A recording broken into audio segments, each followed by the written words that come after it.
Aaliyah stepped into the boutique, the door chiming behind her as she moved past mirrored walls that multiplied her image in every direction. Her necklace, a gold mayoral seal, caught the harsh overhead lights, a quiet badge of dignity. Brad Whitlock, the manager, stood near the counter, his gaze sharp and unwelcoming. His shoes tapped out a warning on the polished floor. Each step closer than necessary. The receptionist fidgeted with her name tag, glancing between Aaliyah and Whitlock, sensing the tension that filled the air. "Can I help you?" Whitlock asked, his voice flat, eyes never quite meeting hers. Aaliyah answered, "Just browsing," her tone calm, her posture unbroken. She let her fingers trail over a silk dress, feeling Whitlock's presence shadowing her every move. The security camera in the corner blinked, recording every moment, every micro-expression. The air was thick with citrus cleaner and something, colder judgment that clung to every surface. Whitlock moved closer, lowering his voice as he pointed to a gown. "That's a designer piece. Requires special care." His forced smile barely masked the suspicion in his eyes. Aaliyah met his gaze in the mirror, her reflection steady, his twitching with discomfort. "I'll try it on," she said, stepping into the dressing room, curtains snapping shut behind her. Inside, she gripped her mother's credit card, not as a lifeline, but as armor. She emerged moments later, the dress luminous against her skin. Whitlock's lips tightened. "It's $2,000, he announced, voice clipped. The receptionist froze, pen hovering over paperwork, watching the exchange unfold. Aaliyah didn't flinch. "I'll take it, and a receipt for your corporate office." Whitlock hesitated, then turned to the register, the printer whirring as it spat out a slip marked with the parent company's logo. Aaliyah took the bag, her posture unbroken, and left the boutique, her exit quiet but loaded with promise. Whitlock watched her go, unaware that the balance of power had already begun to shift. Before the story continues, please let us know from where you are watching this video. Write your city or country in the comments below. Don't forget to subscribe and hit like if you believe in stories that challenge injustice. Your engagement gives power to voices that need to be heard. Aaliyah moved through the boutique's narrow aisles, her mother's credit card pressed tightly in her palm. Each rack she passed seemed to shrink the space between her and Whitlock, who trailed her with deliberate steps. He offered a forced smile, but his eyes flickered over her clothes, searching for something to question. "Let me know if you need help," he said, the words stiff, more warning than welcome. Aaliyah nodded, her grip on the card tightening. She reached for a dress and Whitlock immediately stepped closer, voice dropping. "That's a delicate fabric. Are you sure you want to handle it?" The question hung in the air, heavy with implication. A nearby sales associate glanced up, her lips parting as if to intervene, but she hesitated, looking away as Whitlock shot her a glance. Aaliyah took a slow breath, refusing to let his scrutiny shake her. She examined the dress, her movements, careful, deliberate. Whitlock hovered, arms crossed, his presence a barricade. "We've had issues with accidents before," he added, tone clipped. The sales associate busied herself with folding shirts, her hands moving faster than usual. Aaliyah met Whitlock's gaze, her expression unreadable. "I know how to shop," she replied quietly. The words were simple, but the message was clear. Whitlock stepped back, but only a little, his eyes never leaving her. The tension in the aisle grew, every pause loaded with accusation. Another customer entered, pausing at the sight of the scene, then moved quickly to another section. The sales associate finally found her voice, offering Aaliyah a soft, "Let me know if you need another size." Aaliyah managed a small, grateful nod. As she moved to the register, Whitlock followed, his posture rigid. The weight of every unspoken judgment pressed down, but Aaliyah's dignity remained intact. She placed the dress on the counter, her mother's card ready, her resolve unbroken. Aaliyah stood at the register, her heart steady despite the tension pressing in from all sides. Whitlock slid behind the counter, his jaw set, fingers drumming, impatiently on the glass. The sales associate hovered nearby, folding tissue paper with trembling hands. Whitlock eyed the dress, then glanced at Aaliyah, his voice clipped. "You know this isn't on sale, right?" She nodded, her tone calm. "I'm aware. I'd like to purchase it." He hesitated, then rang up the price.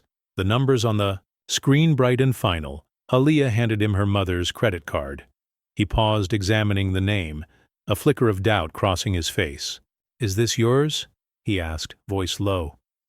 She met his gaze, unwavering. "It's my mother's. She's the account holder." The sales associate looked away, pretending to organize bags, her discomfort visible in the way she bit her lip. Whitlock swiped the card, the machine beeping as it processed. He bagged the dress, movement stiff. "Would you like a gift receipt?" he asked, the question loaded. Aaliyah shook her head. "No. I want a receipt for your corporate office." The words landed heavy, drawing a quick glance from the associate, and a tightening of Whitlock's grip on the bag. He printed the receipt, the company's logo bold at the top. Aaliyah took it, folding it neatly, and slipping it into her purse. Whitlock forced a thin smile, but the power in the exchange had shifted. The sales associate finally met Aaliyah's eyes, offering a small, supportive nod. Aaliyah thanked her quietly, then turned to leave, her steps measured. The receipt in her bag felt like more than paper. It was proof, a quiet assertion of dignity, and a warning that she would not be dismissed. Whitlock watched her go, the weight of her calm demand lingering in the air. Aaliyah slipped the receipt into her purse, her movements precise. She lifted the dress bag from the counter, the soft plastic rustling in her grip. Whitlock watched, his lips pressed into a thin line, arms folded as if bracing for a storm that hadn't arrived. The sales associate offered a faint, apologetic smile, her eyes darting between Aaliyah and the manager. "Thank you for shopping with us," she said, her voice barely above a whisper. Aaliyah nodded, her posture straight, dignity radiating from every step. She moved toward the door, the bag slung over her shoulder like a quiet badge of victory. The mirrored walls reflected her exit, multiplying her calm presence through the boutique. Whitlock lingered by the register, pretending to rearrange display items, but his attention never left Aaliyah's retreating figure. As she reached the entrance, another customer entered, pausing to hold the door. Their eyes met for a brief moment, silent exchange of understanding. Aaliyah offered a polite, "Thank you," her voice steady. The customer glanced back at Whitlock, then continued inside, sensing the tension that still lingered. Outside, the city buzzed with afternoon energy. Aaliyah paused on the sidewalk, feeling the weight of the dress and the moment. She checked her phone. A new message from her mother. "Mayor's speech draft ready. Proud of you, baby." A small smile touched Aaliyah's lips. She glanced back at the boutique, the glass door reflecting both her image and Whitlock's shadowy figure inside. Inside, Whitlock finally exhaled, shoulders slumping as the automatic door slid shut. The sales associate quietly gathered the leftover tissue paper, her hands moving more confidently now. The boutique felt changed, as if a storm had passed through, leaving a new kind of clarity in its wake. Aaliyah walked away, the dress bag swinging gently at her side, the first quiet ripple of a much larger storm about to break. Aaliyah stepped into the building's lobby, the dress bag still resting on her shoulder. The marble floor gleamed beneath her feet, echoing each step as she crossed toward the exit. The security guard at the front desk glanced up, offering a respectful nod. He recognized her from news photos but said nothing, his acknowledgement subtle but sincere. She paused by the revolving doors, her phone vibrating in her hand. A new message appeared on the screen, her mother's name lighting up. "Speech draft is ready. Let's review it together tonight." Aaliyah smiled, the words a gentle reminder of the world waiting beyond these walls. She glanced back through the glass, catching a glimpse of Whitlock inside the boutique, oblivious to the truth that had just passed him by. Inside, Whitlock straightened a display, his movements mechanical. He didn't notice the security guard watching him with a new kind of scrutiny. The receptionist at the main desk whispered to a colleague, "That's the mayor's daughter, isn't it?" The colleague nodded, eyes wide. The realization spread quietly, shifting the energy in the lobby. Aaliyah slipped her phone into her bag. Her posture relaxed. She walked through the revolving doors, the city's noise greeting her as she emerged onto the sidewalk. The boutique's glass facade reflected her image, but this time, the power dynamic was different. Whitlock remained inside, unaware that the store's parent company was owned by the city and, by extension, her family. The moment hung in the air, a quiet cliffhanger, the truth hidden in plain sight. The balance of power had already shifted, though Whitlock was the last to see it. Aaliyah continued down the street, her steps light, her future unwritten but full of promise. The scene melts into memory, colors fading to sepia as a young Elena Jordan stands just inside the boutique's doors, clutching her first paycheck. Her shoes are scuffed, her dress plain but neat. She scans the racks, hope flickering in her eyes. The manager, older and sharper than Whitlock, approaches with a practiced, distant smile. "We're selective about clientele," he says, voice clipped. Elena's cheeks flush, her fingers tightening around the envelope in her hand. She glances at a silk blouse, but the manager steps between her and the display, blocking her path with a subtle shift of his body.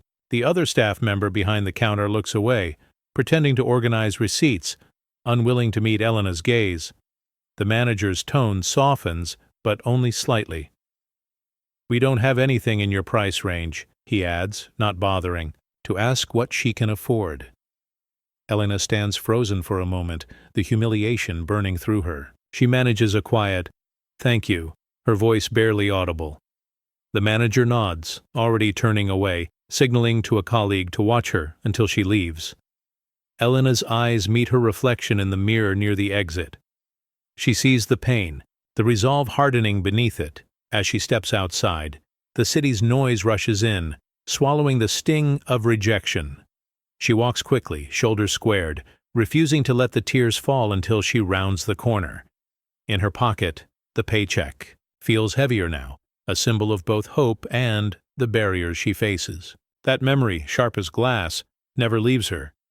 Years later, it will fuel every lesson she teaches her daughter about dignity, strength, and the quiet power of not backing down, no matter who tries to erase you. Aaliyah sat in the city records office, the hum of fluorescent lights overhead. She pulled open a rusted filing cabinet, its drawers sticking before giving way with a groan. Inside, folders crowded together, their tabs faded and edges worn. She sifted through the paperwork, fingers brushing over years of complaints and incident reports. Each file told a story: a 2018 grievance from a Latinx customer, a 2020 termination form for a black employee marked behavioral issues. The language was always careful, always coded. She paused on a letter stamped resolved. The words inside were cold, impersonal. After review, no further action required. Aaliyah's jaw tightened. She read another note from a former staff member. Manager instructed me to monitor certain shoppers more closely. The handwriting slanted, the ink smudged by a hurried hand. She could almost feel the anxiety behind those words. A maintenance worker entered, glancing at Aaliyah with curiosity before returning to his checklist. He gave her a small nod, a flicker of understanding passing between them. Aaliyah kept reading, the stack of files growing beside her. The weight of the stories pressed down, each folder a brick in the wall of denial built by the store's leadership. She found a memo from corporate, its language stiff. Maintain brand integrity at all costs. No mention of fairness, no acknowledgement of harm. Aaliyah snapped a photo of the memo with her phone, her resolve sharpening. She gathered the most damning documents, slipping them into her bag. The records office felt colder as she left, the secrets of the past now in her hands. Outside, the city moved on, unaware of the evidence she carried. But Aaliyah knew these papers were more than history. They were proof, and they would soon become the foundation for change. Aaliyah sat at her desk, the stack of documents from the records office spread before her. One envelope stood out, its flap sealed with a single piece of tape, the handwriting on the front unfamiliar and urgent. She opened it carefully, unfolding a page lined with blue ink, each word pressed deep into the paper. The note began simply, "To whom it may concern," but quickly shifted, the tone raw. "You told me to watch black teens. I quit." Aaliyah read the words again, feeling the weight of the clerk's anger and exhaustion. The letter continued, "I was hired to help, not to follow shoppers around. I won't be your spy. I can't do it anymore." The script wavered, betraying the writer's frustration and fear. At the bottom, a signature, Marisol Gomez. Aaliyah traced the name with her finger, imagining Marisol's last day, the way she must have handed this note to a supervisor, the relief and shame tangled together. In the margin, a small doodle of a flower, a final act of hope.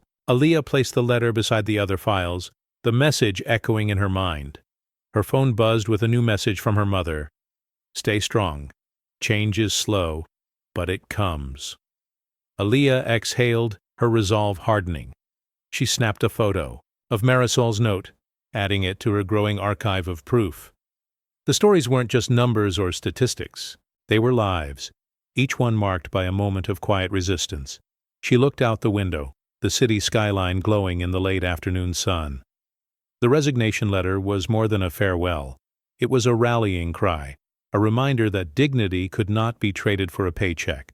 Aaliyah set her jaw, ready for the next step. Aaliyah sat in the back office, the glow of the monitor casting shadows across her face. She clicked through hours of footage, eyes narrowing as she searched for the truth hidden in plain sight. The Oscom screen flickered, showing Whitlock and 2 employees near the dressing rooms. Their voices were muffled, but their gestures were unmistakable. Whitlock pulled a scarf over his head, mimicking a hijab, his lips twisted in a cruel imitation. The staff member beside him stifled a laugh, glancing nervously toward the door. A Muslim teen stepped out of the fitting room, clutching a dress, her posture shrinking as she caught sight of them. Whitlock straightened, his expression shifting to false concern. "Everything fit okay?" he asked, voice syrupy. The girl nodded, eyes downcast, and hurried past. The staff member's smile faded, guilt flickering across her face as she returned to folding clothes. Aaliyah paused the video, her hand trembling. The timestamp glowed in the corner, proof of when it happened.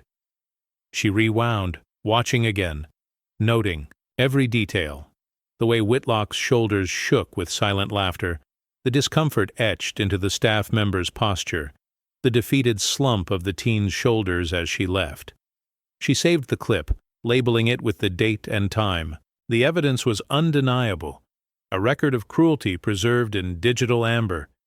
Aaliyah leaned back, the chair creaking beneath her, anger simmering beneath her calm exterior. She thought of her mother's humiliation years ago, the same patterns, repeating, unchanged. A knock at the door startled her. The janitor peeked in, eyes kind but wary. "You find what you needed?" he asked quietly. Aaliyah nodded, voice steady. "I did? Thank you."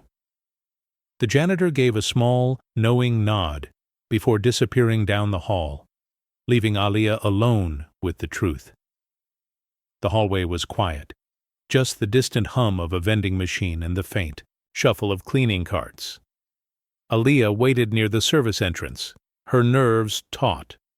The janitor, Mr. Harris, appeared from the shadows, his uniform stained from a long shift, hands rough from years of work. He glanced around, making sure no one watched, then reached into his pocket and pulled out a small USB drive, its blue casing chipped at the edges. He pressed it into Aaliyah's palm, his voice low. "Everything's on there. Emails, memos, stuff they never thought anyone would see."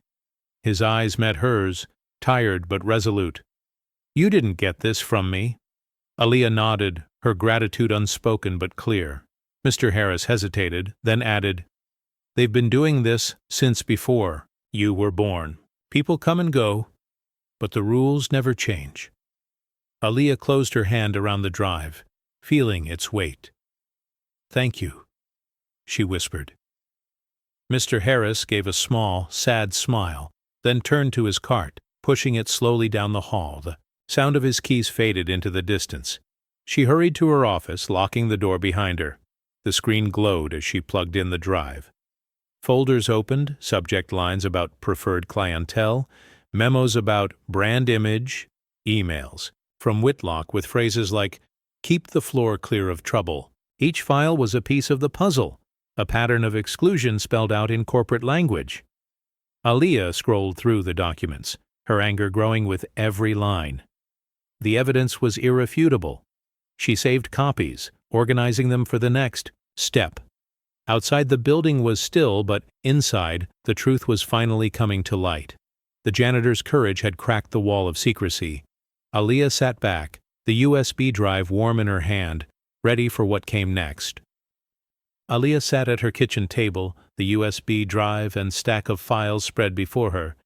The city outside was quiet, only the distant rumble of traffic breaking the stillness. She sipped her tea, now cold, and began sorting through the evidence. Each document told a story: a customer complaint from 2002, a memo from 2010, an email from last year. The pattern was unmistakable. Every few years, a new name, a new face, but the same exclusion, the same coded instructions. Her phone buzzed. A message from Mr. Harris. "Be careful. They don't like people digging." She typed back, "I'm not stopping." The janitor's warning lingered as she mapped out the timeline, pinning each incident to a board above her desk. Her mother's humiliation, Marisol's resignation, the Muslim teen's silent exit, all threads in a tapestry of bias that stretched back decades. Aaliyah's father entered, pausing when he saw the wall. "That's a lot of history," he said, softly. She nodded, her jaw set. "It's the same story, over and over." He placed a hand on her shoulder, silent support in his touch. She highlighted the most damning evidence, connecting the dots with red string. The visual was stark, a web of prejudice, carefully maintained by those in power. She thought of every person who had walked away from that boutique feeling less than, every complaint dismissed as an isolated incident. Aaliyah snapped a photo of the board, sending it to her mother with a single line, "This ends now." Her mother replied, "I'm with you." The weight of history pressed down, but for the first time, Aaliyah felt it shifting.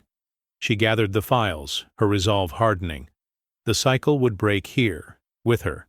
Aaliyah's hands shook slightly as she sent the video file to her best friend, Jasmine. "Post it." "All of it," she said, voice barely above a whisper. Jasmine nodded, determination in her eyes. Within minutes, the footage of Whitlock mocking the Muslim teen was online, the boutique's logo clear in the corner. Jasmine added, a caption, "This is what we mean." Mayor's daughter fight. The reaction was instant. Notifications exploded on Aaliyah's phone. Comments poured in. "This happened to my sister. I was followed in that store too." Screenshots of the video spread across social media, each sharing a spark in a growing blaze. The hashtag trended, picked up by local activists and news outlets. Aaliyah watched as her story became a rallying point, her face and name now symbols of something bigger. Whitlock's office phone rang nonstop. He answered once, only to hear, "We saw what you did." He slammed the receiver down, his hands trembling. The staff gathered in the break room, whispering, eyes darting to the manager's closed door. The receptionist scrolled through her feed, her expression shifting from shock to quiet satisfaction. Aaliyah's mother called, her voice proud but worried. "You did the right thing, but be careful." Aaliyah nodded, even though her mother couldn't see her. "I'm ready," she replied. The city outside seemed to pulse with new energy, strangers nodding at her on the street, allies emerging from unexpected places. The boutique's reputation unraveled in real time. Customers canceled appointments, influencers posted boycotts, and the store's rating plummeted overnight. Aaliyah sat back, watching the numbers climb, the truth finally impossible to bury. The dam had broken, and the current was unstoppable. She closed her eyes, letting the noise wash over her, knowing this was only the beginning. Aaliyah's inbox filled with messages. Some anonymous, some signed with trembling pride. He called my hair wild. I was told to shop somewhere else. Each story landed heavy, a new line in a growing spreadsheet of pain. She read every word, her eyes burning, her resolve sharpening with each confession. She printed the testimonies, stacking them on her desk. The pile grew taller by the hour. Marisol messaged, "Thank you for reading my letter. I thought no one would care." Aaliyah replied, "Your story matters. All of them do." She pinned the notes to her wall, the paper a patchwork of lived injustice. Former employees sent voice memos, their words shaky but determined. "He made me follow black teens. I hated it. I needed the job, so I stayed quiet." The pain was raw, but so was the relief. Finally, someone was listening. The sales associate from the boutique wrote, "I wanted to help you, but I was scared." Aaliyah sent back a simple, "You're not alone." The spreadsheet became more than data. It was a chorus, a collective reckoning.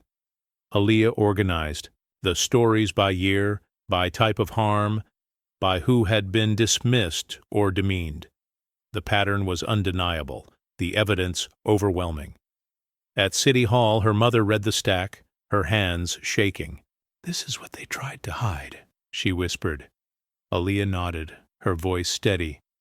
"Not anymore." The wall of testimonies stood as silent witnesses, their truth impossible to erase.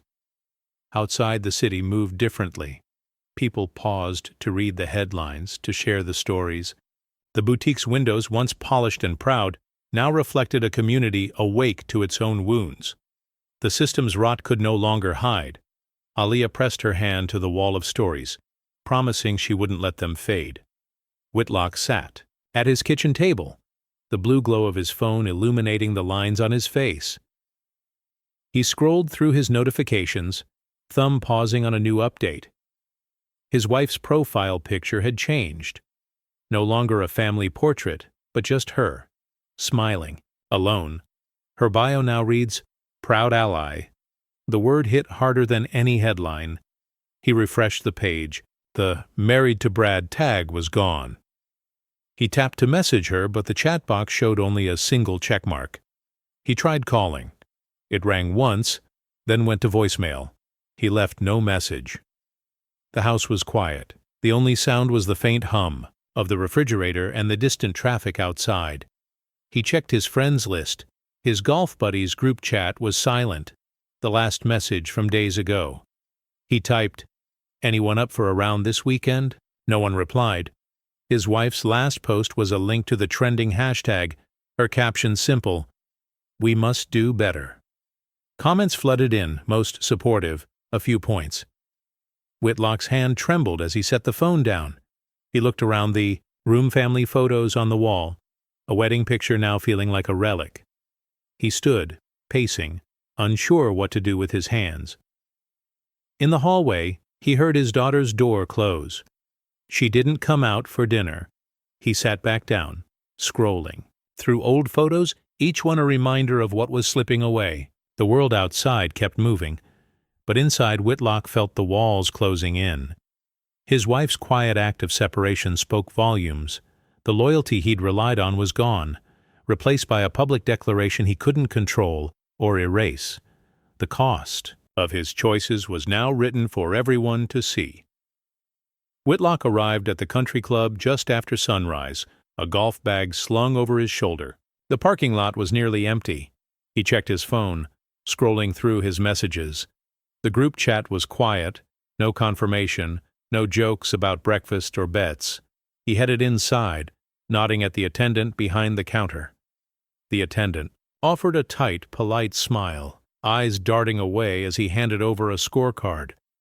Whitlock walked to the first tee, expecting to see his regular foursome.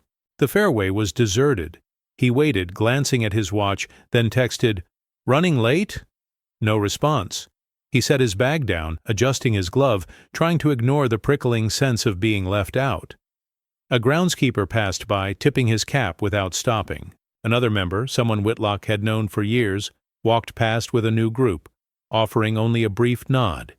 He teed off alone, the sound of the club striking the ball echoing in the morning stillness.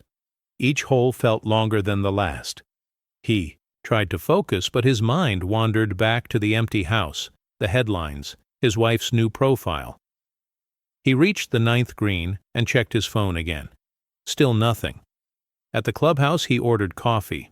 The server, a young black woman, placed the cup on the counter without meeting his eyes. He tried to make small talk, but she moved on quickly, busy with other customers. Whitlock sat by the window, watching groups laugh and share stories, the sound carrying across the room. None of it reached him. He finished his round in silence, packed his clubs, and left without saying goodbye. The club, once a place of comfort and camaraderie, now felt foreign. As he drove away the empty tea times, on his calendar felt like a verdict he couldn't appeal. Late at night, the mayor's office glowed with lamplight. Elena Jordan sat at her desk, Aaliyah beside her, the stack of evidence spread between them. Elena read each document, her hands steady, but her eyes burning. She paused on Marisol's resignation letter, then the email from the janitor. "This is more than just a few bad choices," she said quietly, her voice thick with emotion. Aaliyah nodded, her jaw set. "It's not just about us. It's about everyone they tried to keep out." Elena looked at her daughter, pride and sorrow mingling in her expression. "You know what happens next, right?" Aaliyah replied. "We don't let them bury this. Not again." Elena opened her laptop, drafting an email to the city's legal team. Her fingers moved quickly, her resolve clear in every keystroke. "I want a full review of hiring and firing practices. I want the termination process started for Whitlock, and I want a public statement ready by morning." She hit send, the message flying into the night. Aaliyah watched her mother, seeing the years of struggle and triumph etched in her face. Elena reached for her daughter's hand, squeezing it gently. "You did what I couldn't back then." Aaliyah shook her head. "You survived. You showed me how to fight." The office was quiet except for the hum of the computer and the distant sound of city traffic. Elena gathered the files, placing them in a folder marked Action. She stood, shoulders squared. "We do this together." Aaliyah nodded, feeling the weight of generations settle and lift at the same time. As they left the office, the city skyline shimmered outside the window, a promise that change, real change, was finally within reach. The inheritance was not just pain, but power. The stockroom buzzed with a different kind of energy. Cardboard boxes were stacked high, but the staff gathered in small clusters, voices low but urgent. The air was thick with anticipation.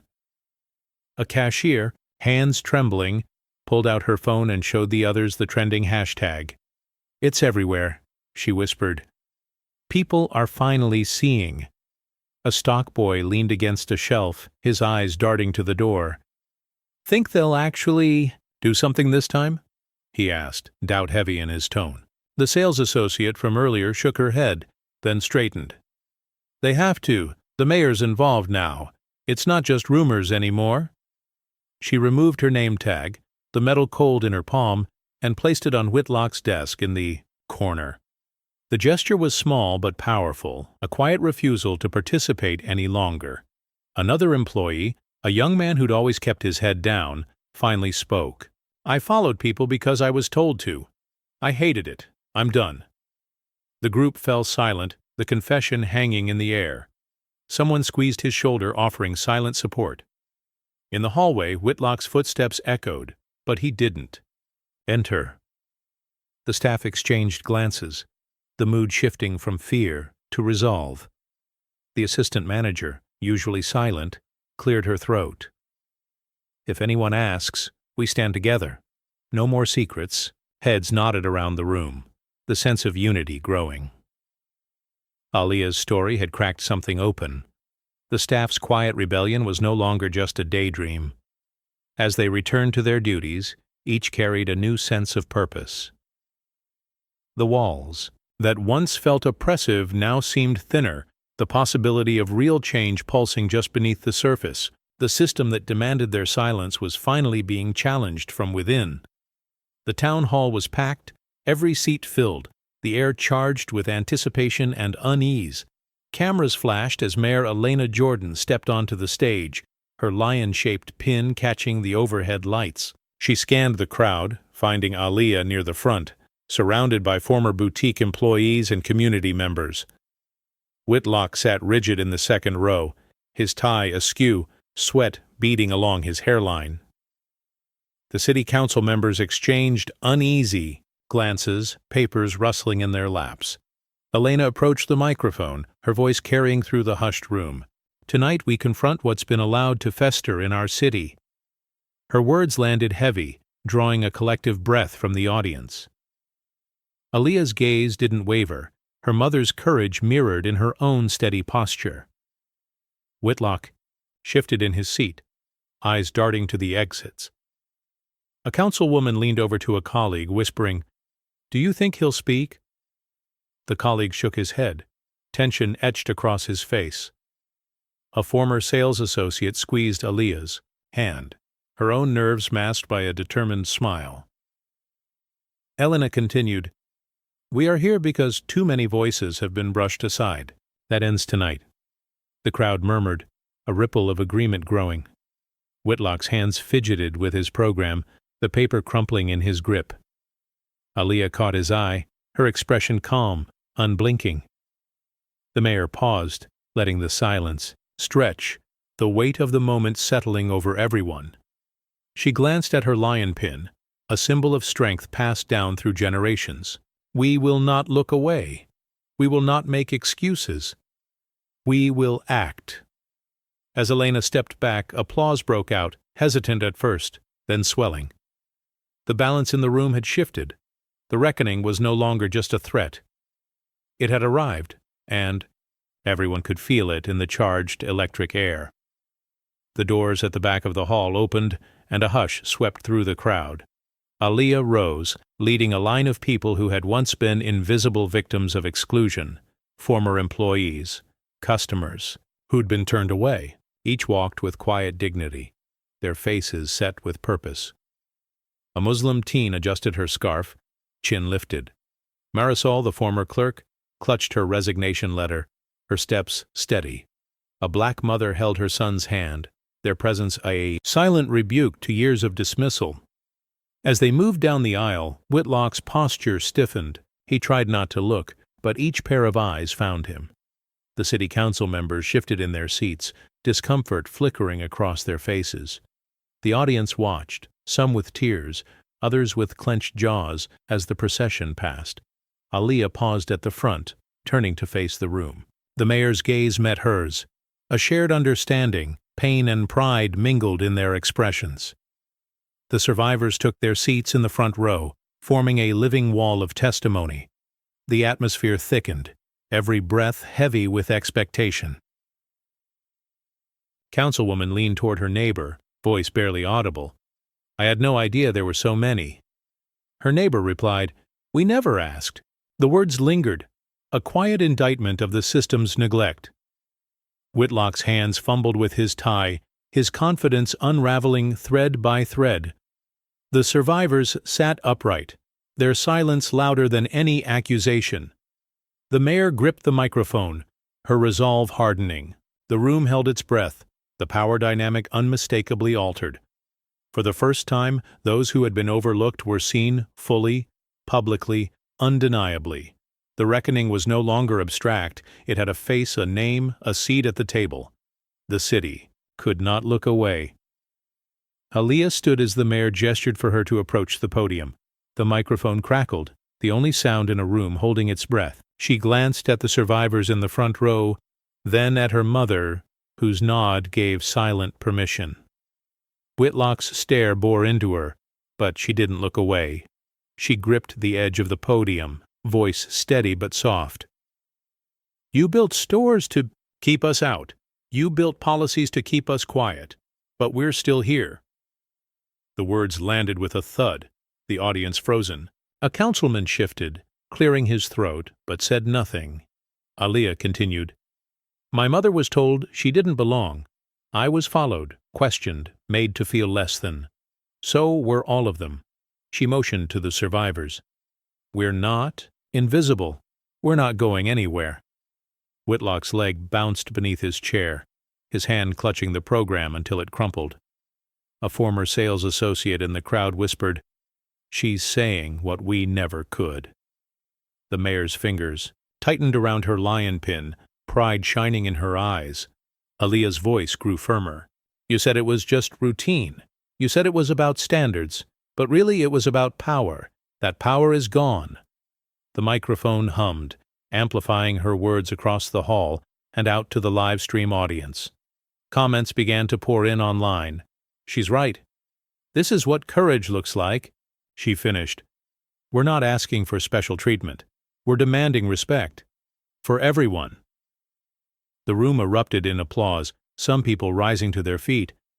Whitlock shrank into his seat, his authority slipping away with every cheer. Aaliyah stepped back, her heart pounding, but her face calm. The truth had been spoken, not in anger, but in unwavering clarity. The city had heard her. The reckoning was no longer coming. It was here. Whitlock's hands shook as he tried to compose himself, the applause still echoing in his ears. He reached for his jacket, fumbling with the cuffs. One silver cufflink slipped from his grasp, spinning across the floor and landing with a sharp metallic tap that cut through the noise. Heads turned. He bent to retrieve it, but his fingers trembled, the polished surface sliding away from his grip. A councilman cleared his throat, shifting uncomfortably. The mayor watched, her gaze steady, her lion pin glinting under the lights. Aaliyah stood nearby, her posture unyielding, her eyes fixed on Whitlock. The survivors in the front row sat straighter, the moment not lost on anyone. Whitlock finally managed to pick up the cufflink, but as he straightened, he caught his reflection in the polished wood of the mayor's podium. His face looked older, drawn. The confidence he once wore now replaced by uncertainty. He tried to reattach the cufflink, but his hands wouldn't cooperate. The audience watched, the room heavy with expectation. A former employee in the crowd whispered, "He's not in charge anymore." Another nodded, a small smile breaking through years of fear. The tension in the room shifted, the balance of power visible in every silent exchange. Whitlock set the cufflink on the bench beside him, unable to meet anyone's eyes. The mayor leaned forward, her voice even. "This is what accountability looks like." The words hung in the air, undeniable. Aaliyah glanced at her mother, then at the survivors. The sound of the cufflink on the floor lingered, a quiet symbol of authority lost. Whitlock sat back, shoulders slumped, the weight of his actions finally settling in. The room moved on without him, the reckoning now in full motion. As the meeting continued, the live stream numbers soared, comments scrolled faster than anyone could read. Aaliyah's words, clipped and clear, echoed through living rooms and cell phones across the city. "Justice isn't a luxury item," someone typed, and within minutes her face was everywhere. Memes, reaction videos, headlines. The phrase trended, stamped across her calm expression. Aaliyah glanced at her phone, vibrating with notifications. Jasmine texted, "You're everywhere. People are listening." In the back row, a group of teens huddled over a tablet, grinning as they watched the hashtags multiply. "She's a legend," one whispered, awe in his voice. Whitlock stared at the screen above the council, his own face frozen in a frame of panic. The comments were relentless. "This is what change looks like." "About time." He tried to compose himself, but the digital tide was unstoppable. His authority, once protected by closed doors and private meetings, was now subject to public scrutiny. The mayor's assistant leaned over, whispering, "The phones won't stop ringing. Reporters want statements." Elena nodded, her focus never leaving her daughter. Aaliyah's calm was unbreakable, her resolve shining through every image shared online. A former employee in the audience snapped a photo of the council, posting it with the caption, "We're not invisible anymore." The likes climbed by the second. The city felt different, as if everyone was holding their breath. waiting for the next domino to fall. Aaliyah looked up, catching her mother's eye. The momentum was real, irreversible. Whitlock's world shrank with every new meme, every headline. The community's voice, once scattered and quiet, now roared with unity. The reckoning was no longer confined to the town hall, it had gone viral, and there was no turning back. The mayor stood, her presence commanding the room. She adjusted her lion pin, then leaned into the microphone, her voice unwavering. "Tonight, we end the practices that have kept our community divided."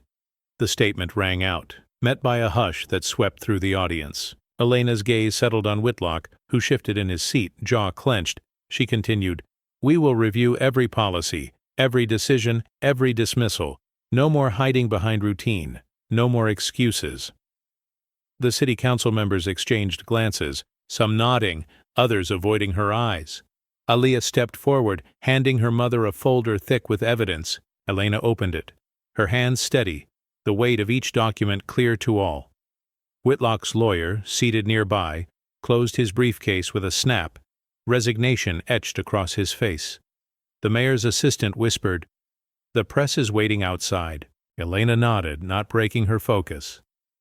"This is about more than one store. It's about who we are as a city." She signed the first page, the pen scratching across the paper. "Effective immediately, Mr. Whitlock is suspended pending further investigation." The words landed heavy, final. Whitlock's shoulders slumped, his last defense gone. A councilwoman stood, her voice trembling but determined. "We support this action." Applause rippled through the hall, slow at first, then building. The survivors in the front row exchanged glances, relief and vindication mingling in their eyes. Aaliyah met her mother's gaze, pride and gratitude, unspoken but understood. Elena closed the folder, her voice carrying one last promise. "This is just the beginning. We will rebuild together." The crowd rose to their feet, the sound of their unity filling every corner of the hall. The mayor stepped back, the decree delivered. The era of unchecked power had ended, replaced by a new commitment to justice. The mayor's words lingered in the air, a promise hanging over the crowd. Then, slowly, a single person stood. Her chair scraped across the floor, the sound sharp and deliberate. Others followed one by one, then in clusters, until nearly every seat was empty, and the hall was filled with people on their feet. Applause broke out, hesitant at first, then swelling into something unstoppable. Hands clapped, some trembling, others strong. The survivors in the front row exchanged glances, tears shining in their eyes. Aaliyah felt a hand squeeze her shoulder. She turned to see Marisol, her expression fierce with pride. Whitlock remained seated, shrinking into his chair as the noise grew. He glanced around, searching for an ally, but found only faces turned away. The city council members joined the ovation, some with relief, others with cautious hope. A group of teens near the back recorded the moment, their phones raised high. One whispered, "This is history." Aaliyah's mother stepped away from the podium, her lion pin catching the light. She met her daughter's gaze, the connection between them unbreakable. The mayor's assistant wiped her eyes, then joined the applause, her own chair pushed back with a quiet thud. The applause rolled on, echoing off the walls, filling every corner of the room. It was more than celebration, it was a release. Years of frustration and pain given voice at last. The sound carried down the hallways and out into the night, a signal that the city had changed. As the noise faded, people remained standing, unwilling to sit, unwilling to let the moment end. The balance had shifted, and everyone in the room felt it. In that charged stillness, justice no longer seemed distant. It was here, and it belonged to them all. As the applause faded, Whitlock stared at the floor, his hands folded tightly in his lap. The crowd remained standing, their attention fixed elsewhere. He glanced at the doors, calculating his escape. The security guard by the exit caught his eye, giving a small, firm nod permission to leave, but not an ounce of sympathy. Whitlock stood, gathering his jacket with slow, deliberate movements. He avoided the gaze of the survivors in the front row. Marisol's eyes were steady, unflinching. The mayor's assistant stepped aside to clear his path, her lips pressed together in a thin line. Aaliyah watched from across the room, her face unreadable, her posture calm. He moved down the aisle, each step echoing in the charged quiet. A councilman shifted to let him pass, his expression blank. Whitlock kept his head down, the weight of every stare pressing on his shoulders. Outside the doors, reporters clustered, cameras pointed, and microphones ready. He hesitated, then pushed through, the flashbulbs erupting in a storm of light. "Mr. Whitlock, any comment?" a journalist called out. He kept walking, jaw clenched, ignoring the barrage of questions. The security guard closed the doors behind him, the soft click final. Inside, the crowd remained upright, the sense of unity unbroken. Back in the hall, Aaliyah exhaled, her mother placing a reassuring hand on her back. Whitlock's absence left a space that felt both empty and lighter.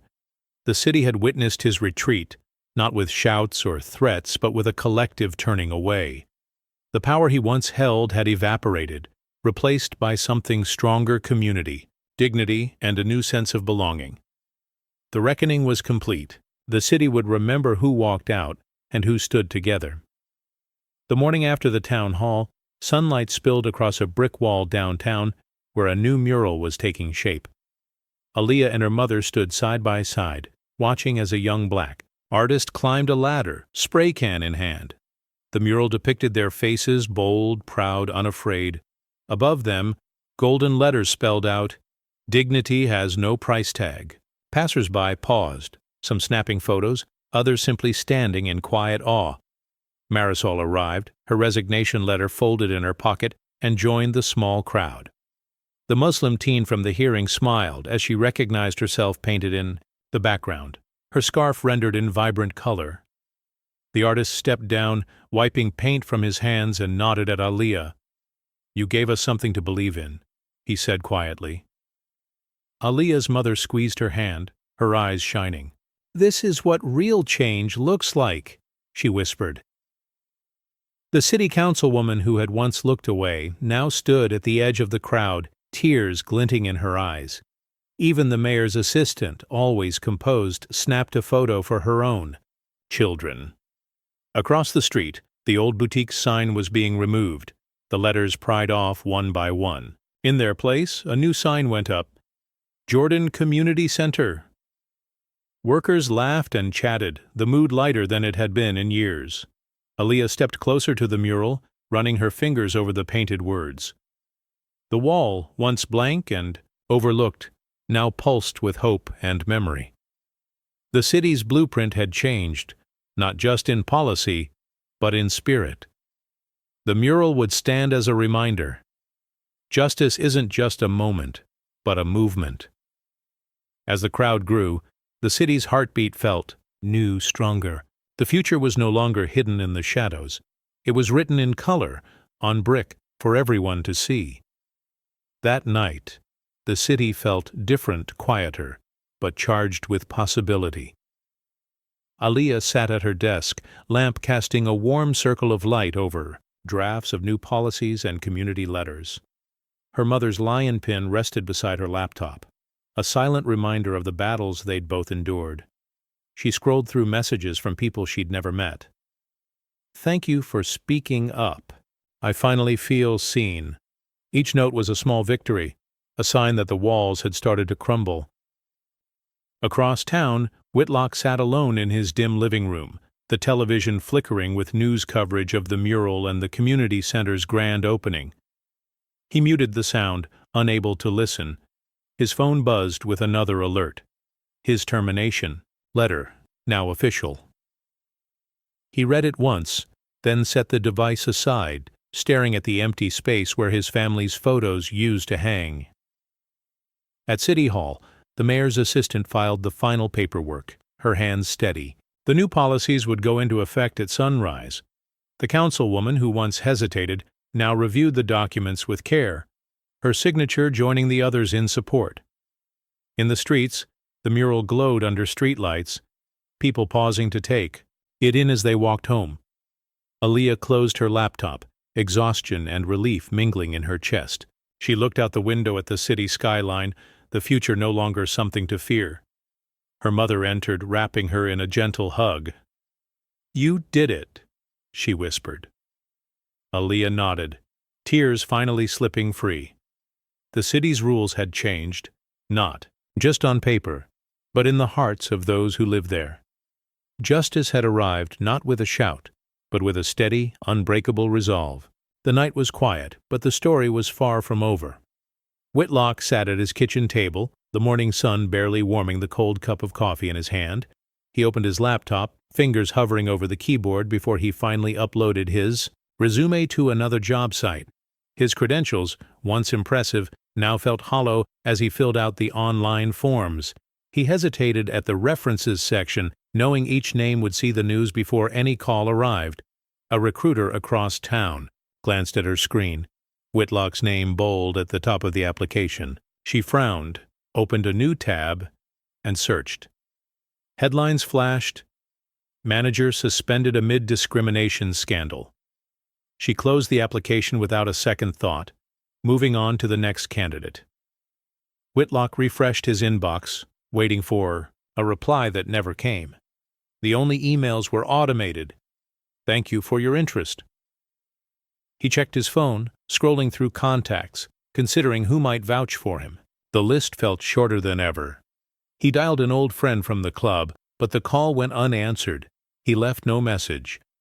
The house was silent except for the occasional creak of the floorboards. Whitlock's daughter passed through the kitchen, earbuds in, not meeting his eyes. He tried to speak, but she was gone before he could find the words. He looked again at his resume. The accolades and years of experience now just lines on a page no one wanted to read. He closed the laptop, the rejection settling in his chest. The world that once welcomed him had moved on. Every unanswered email, every closed tab was a reminder that his power and reputation had vanished. For the first time, Whitlock understood what it meant to be left behind, his future discarded with a single click. Aaliyah stood in the heart of downtown, surrounded by community leaders and local business owners. The morning was bright, the ribbon. Across the storefront, a bold red. She shook hands with Ms. Carter, the new boutique's owner, who beamed with pride as cameras flashed. "This is just the start," Aaliyah said, her voice carrying over the small crowd. Miss Carter nodded, her eyes shining. "We've waited a long time for this." The mayor joined them, signing the ceremonial check with a flourish. The city's seal gleamed on the paper, a symbol of commitment to real change. Reporters snapped photos, capturing the moment as Aaliyah handed the check to Ms. Carter. The crowd applauded, the sound echoing down the block. Across the street, workers removed the old boutique's sign. The letters pried off one by one. In their place, a new sign was hoisted, Jordan Community Collective. The transformation was more than cosmetic. It was a statement that the city's economic map was changing, block by block. Aaliyah mingled with the guests, listening to stories of struggle and hope. A former employee from the old store approached, her voice trembling. "Thank you for giving us a chance to start over." Aaliyah smiled, squeezing her hand. "You deserve it. We all do." Children played on the sidewalk, their laughter rising above the hum of conversation. The atmosphere was lighter than it had been in years, possibly hanging in the air. Ms. Carter unlocked the doors, inviting everyone inside. The boutique was filled with color, art, and the promise of opportunity. As the crowd dispersed, Aaliyah paused to look back at the new sign. The city was changing, not just in policy, but in spirit. The first check was signed, but the work had only begun. Whitlock shuffled into the corner cafe, shoulders hunched, eyes fixed on the floor.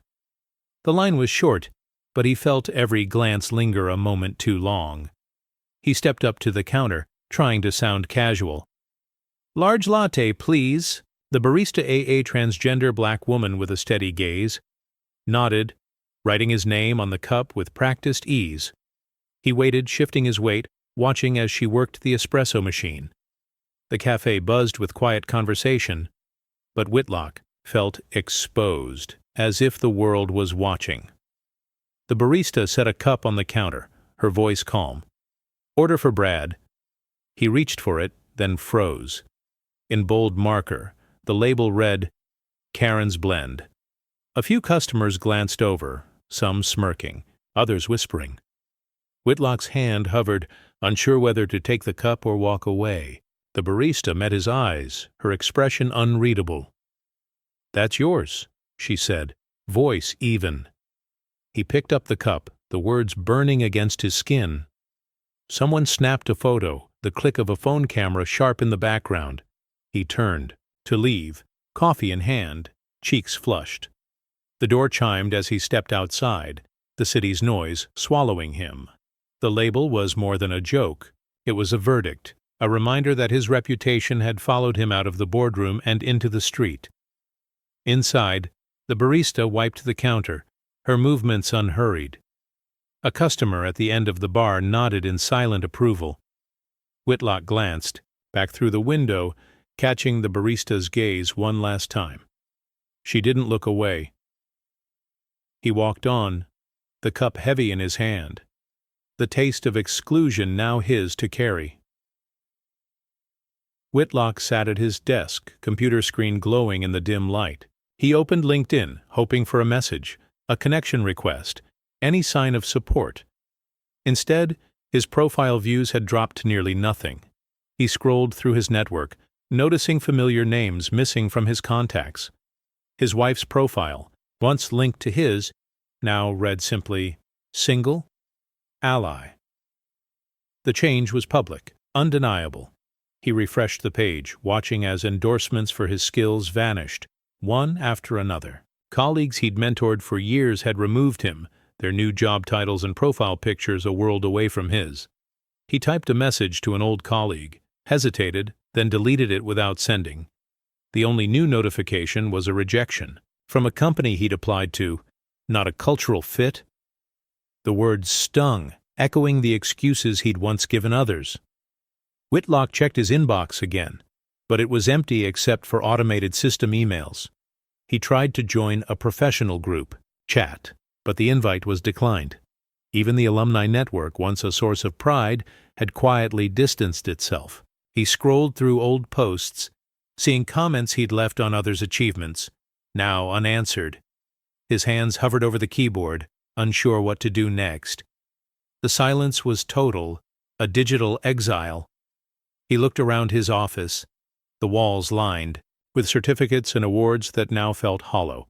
The world he'd built, connection by connection, had unraveled without a word.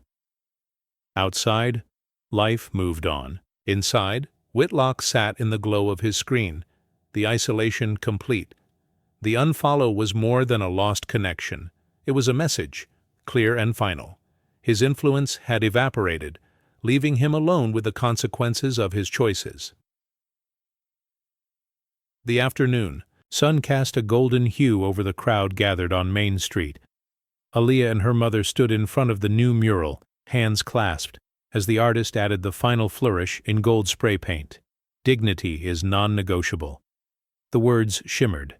Above their painted faces, bold and unyielding, locals snapped photos, some with tears in their eyes. Children pointed, recognizing themselves in the joyful crowd painted along the wall. Ms. Carter, the boutique owner, hugged Aaliyah, whispering, "This means everything." Marisol stood nearby, her resignation letter tucked into her purse, smiling at the transformation she'd helped spark. Reporters moved through the crowd, capturing reactions. The city councilwoman, who once hesitated to act, wiped her eyes and signed her name on a commemorative board. The mayor's assistant handed out flyers for the new community center, her voice bright with hope. Across the street, Whitlock passed by, head lowered. He paused for a moment, glancing up at the mural. The painted eyes seemed to follow him, the message impossible to ignore. He kept walking, the crowd parting without a word, his presence barely acknowledged. Aaliyah stepped forward, tracing the golden letters with her fingertips.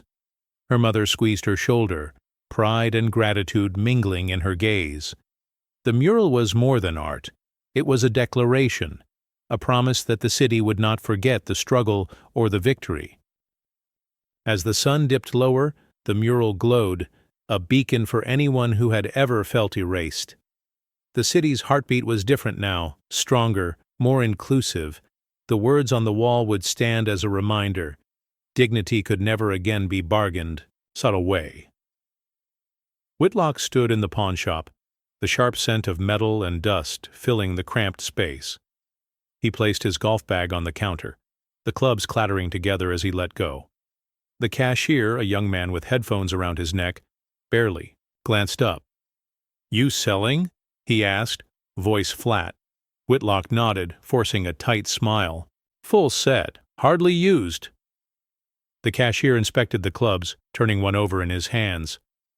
"We get a lot of these lately," he muttered, scribbling a price on a slip.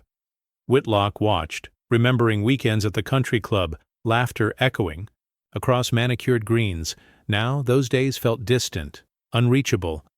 A group of teens entered, their voices bright and animated. One spotted the clubs and grinned. "How much for these?" he asked, pulling out a few bills. The cashier called out a number, and the teens' friends cheered.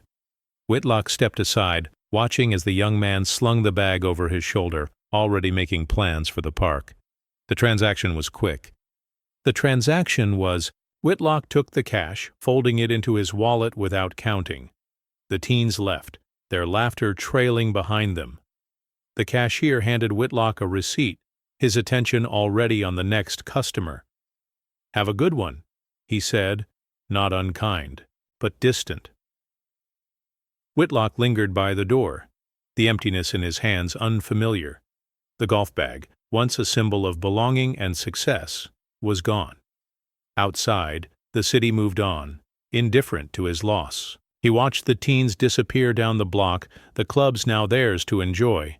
He stepped into the afternoon light, the weight of regret settling in. The world he'd known had shifted, his status reduced to a memory traded for a handful of bills. The last club was sold, and with it, another piece of the past slipped away. Late at night, City Hall glowed softly against the dark sky. Inside, Aaliyah sat at her desk. Stacks of policy drafts and grant applications spread before her. The only sound was the gentle hum of the building and the scratch of her pen as she worked through another proposal for community investment. Her mother's lion pin rested beside her laptop, a quiet token of strength. Down the corridor, Whitlock pushed a cleaning cart, his footsteps muffled on the polished floor. He paused outside Aaliyah's office, catching a glimpse of her through the glass. She didn't notice him, focused on her work, her face illuminated by the desk lamp. Whitlock hesitated, then moved on, the mop handle tapping lightly against the bucket.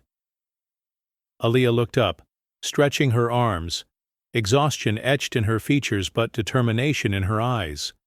She glanced at the pin, then at the city skyline outside. Each document she signed felt like a step toward something better, a future not built on exclusion but on opportunity.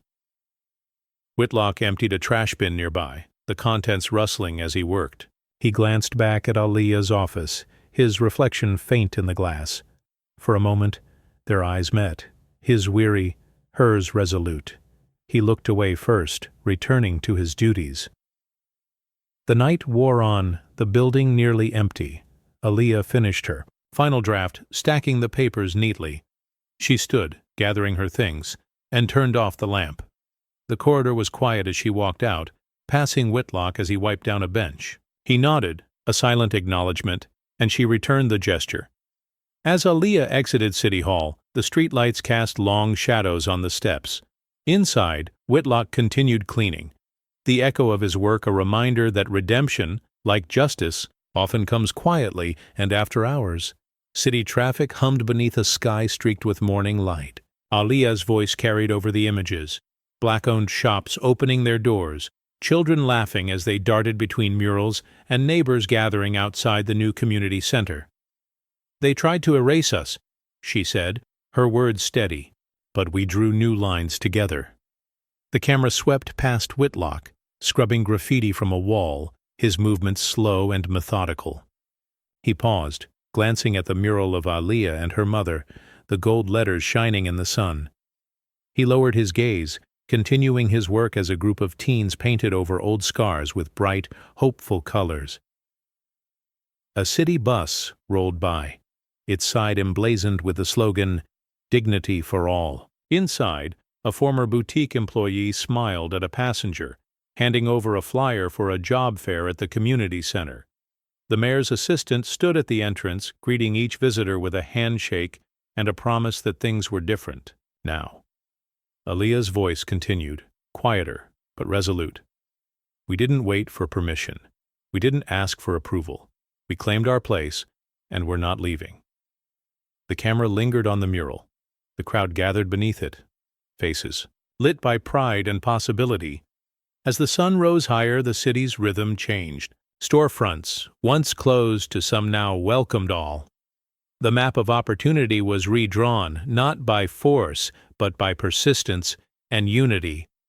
Aaliyah's mother joined her at the mural, their hands clasped, the city's heartbeat echoing in their joint resolve. The final shot panned out, showing the city alive with movement and hope. Aaliyah's voice, soft but unyielding, closed the chapter. They tried to erase us, so we rewrote the map. The screen faded to black, the story's legacy etched into every street.